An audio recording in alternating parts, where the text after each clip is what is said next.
Education में आपका स्वागत है। फ्रेंड्स, आज हम एक ऐसे विषय को लेकर आए हैं जिसमें थोड़ा सा कंफ्यूजन आम पब्लिक को होता है। एक पॉलिसी है LIC पॉलिसी, जिसमें पॉलिसी बेनिफिट तो डिनाई नहीं किए गए हैं, किंतु इंश्योरेंस कंपनी ने एक्सीडेंट बेनिफिट नहीं पे किया है। ये केस टाइटल है life insurance of India limited versus CD Sanjay and 2 others. National commission ने 1 मई 2024 को ये ऑर्डर किया है।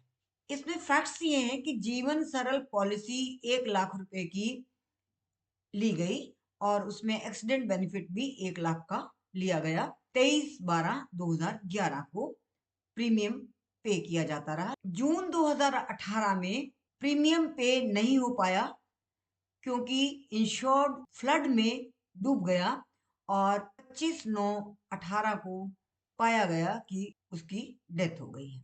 LIC ने 1 लाख रुपया विद इंटरेस्ट पे कर दिया, किंतु एक्सीडेंट बेनिफिट मना कर दिया।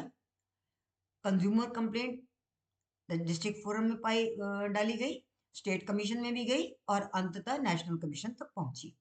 नेशनल कमीशन के सामने एक इशू था कि ये डिसाइड करना है कि उसके लीगल हेयर को एक्सीडेंट बेनिफिट मिलना चाहिए या नहीं। अब इसमें हम रूल और टर्म्स एंड कंडीशंस पे आएंगे जो पॉलिसी को रिवाइव करने के लिए होती हैं। पॉलिसी रिवाइव की जा सकती है during life time of insured. कैसे रिवाइव होगी? रिवाइव हो सकती है यदि 5 साल तक लगातार प्रीमियम पे किया जाता रहा हो और व्यक्ति जीवित हो। दूसरा रूल क्या है? Non for future. 3 साल तक प्रीमियम लगातार पे किया गया है और पॉलिसी कंटिन्यू है।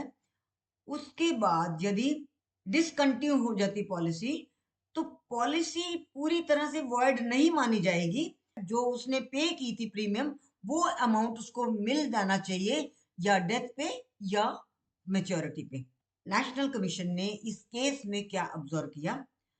पॉलिसी 2011 में ली गई, रेगुलरली पे की गई 2017 तक, मीनिंग देयर बाय 5 साल से अधिक तक उसकी पेमेंट लगातार होती रही। इस पॉलिसी 23/6/18 को लैप्स और फिर उसके बाद पॉलिसी 23/6/18 को लैप्स हो गई और उसके बाद ग्रेस पीरियड समाप्त होने तक भी 30 दिन का ग्रेस पीरियड मिला, तब भी उसको रिवाइव नहीं किया गया।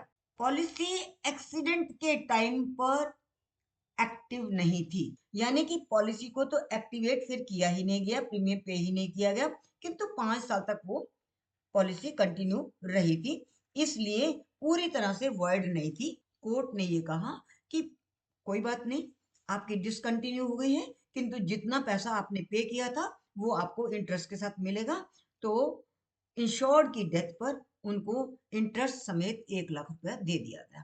नेशनल कमीशन ने एक और केस की भी चर्चा की। अपना ये निर्णय देते समय एक केस रेफर किया जिसमें कंप्लेनेंट के हस्बैंड ने 14/4/11 को पॉलिसी ली थी, एक्सीडेंट 6/3/12 को हुआ।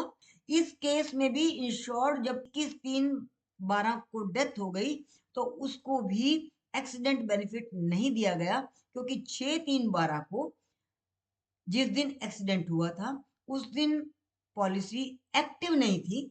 ये केस रेफर किया गया सुप्रीम कोर्ट का, life insurance corporation of India and others versus Sunita, 29/10/21 को ये डिसाइड हुआ था।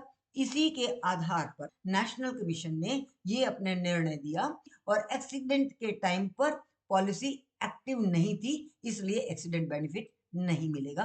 तो ये एक थोड़ा सा डिस्टिंक्शन बताया गया है इस केस में कि एक्सीडेंट बेनिफिट हर हालत में मिले ऐसा जरूरी नहीं है। उसके लिए एक्सीडेंट के टाइम पर पॉलिसी को एक्टिव होना चाहिए, चाहे रिवाइवल के बाद हो या अदरवाइज एक्टिव हो। पॉलिसी अगर एक्टिव नहीं है तो एक्सीडेंट बेनिफिट नहीं मिलेगा। तो thank you very much friends, आज के लिए इतना ही। फिर मिलेंगे हम इसी तरह के किसी नए इशू के साथ। Thank you.